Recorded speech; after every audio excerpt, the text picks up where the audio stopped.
Pensemos por un momento en lo que significa reconstruir una ciudad entera. Pero no hablo solo de los edificios, sino de la esperanza de su gente. Esa es, justamente, la misión casi imposible que vamos a explorar hoy, una increíble lección de liderazgo que surgió de las ruinas, y que fue liderada por un hombre que, en teoría, nunca debió estar al mando. Antes de meternos de lleno en la historia, vale la pena detenerse en la pregunta que lo mueve todo. ¿Qué se necesita realmente para reconstruir una nación? No estamos hablando solo de ladrillos y cemento, sino de algo mucho, mucho más frágil: el espíritu de su gente.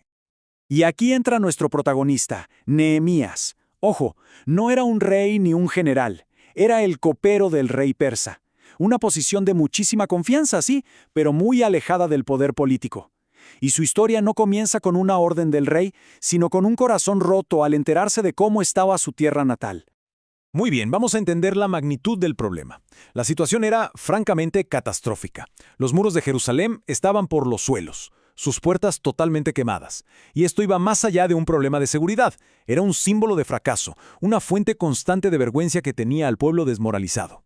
Pero Nehemías no se queda paralizado por la tristeza. No, él transforma ese dolor en un propósito.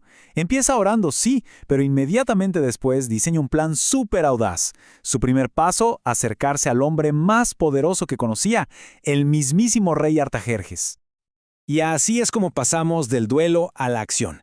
Nehemías se prepara para hacer algo que de verdad podría costarle la vida: pedirle a un rey extranjero que le dé permiso, recursos y su bendición para irse a reconstruir la capital de un pueblo que había sido conquistado. Casi nada. Aquí es donde vemos que Nehemías no solo tenía fe, sino que era un estratega brillante. Miren los pasos. Primero, consigue el permiso real. Segundo, asegura los recursos, incluyendo cartas de protección y madera del propio bosque del rey. Tercero, ya en Jerusalén no hace un gran anuncio. No, él va de noche, en secreto, e inspecciona el daño con sus propios ojos. Y solo entonces, ya con un plan sólido en mano, convoca a los líderes. Y su estrategia funciona a la perfección. Al presentarles una visión clara y un plan que se veía posible, Nehemías logra encender una chispa en la gente.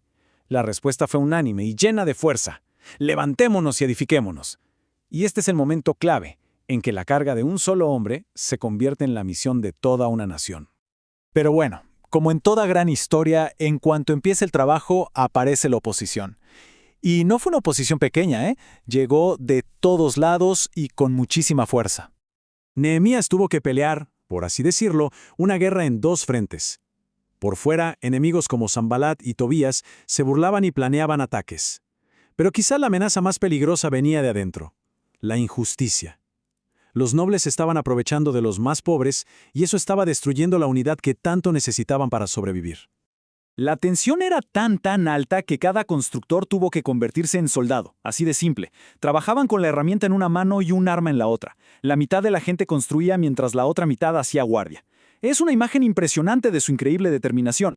Y es aquí donde Nehemías demuestra su verdadero liderazgo. No ignora el problema interno, al contrario, confronta públicamente a los nobles y les exige que devuelvan las tierras y el dinero que habían tomado injustamente. Él entendía que la integridad del pueblo era tan importante como la integridad del muro. A pesar de todas las amenazas externas y las crisis internas, llegamos al clímax del proyecto de construcción, el gran triunfo de la perseverancia. Y contra todo pronóstico, el muro se terminó en 52 días. 52. A ver, para que nos demos una idea, una tarea que parecía imposible, que había estado pendiente por décadas, se completó en menos de 2 meses. Todo gracias a un liderazgo enfocado y a un pueblo unido. El impacto fue inmediato y devastador para sus enemigos. La historia cuenta que cuando vieron el muro terminado, se sintieron humillados, porque reconocieron que una hazaña así solo podía haberse hecho con ayuda divina. El muro era mucho más que piedras, era una declaración de resiliencia y propósito. Y aquí es donde la historia se pone todavía más interesante, porque el muro físico era solo el comienzo. El verdadero objetivo de Nehemías era muchísimo más grande: reconstruir a la nación entera. El proceso fue muy metódico. Primero, la celebración. Dedican el muro con una gran fiesta. Luego, la reflexión. Esdras lee la ley, y esto provoca un verdadero despertar espiritual. Esto los lleva a la confesión de sus faltas y a un nuevo pacto, un compromiso renovado como nación. Y finalmente, la acción a largo plazo. Nehemías implementa reformas para asegurarse de que esta reconstrucción no sea solo física, sino también cívica y espiritual. Y en medio de todo este despertar, reciben un mensaje fundamental. El pueblo lloraba al escuchar la ley, pero se les dice que no estén tristes. ¿Por qué? Porque el gozo del Señor es vuestra fuerza. La lección es clarísima. El objetivo final no era la seguridad de los muros, sino la fortaleza que viene de un propósito y una alegría que se comparten. Así que terminamos con esto. Nehemías reconstruyó un muro físico para poder restaurar el espíritu de un pueblo.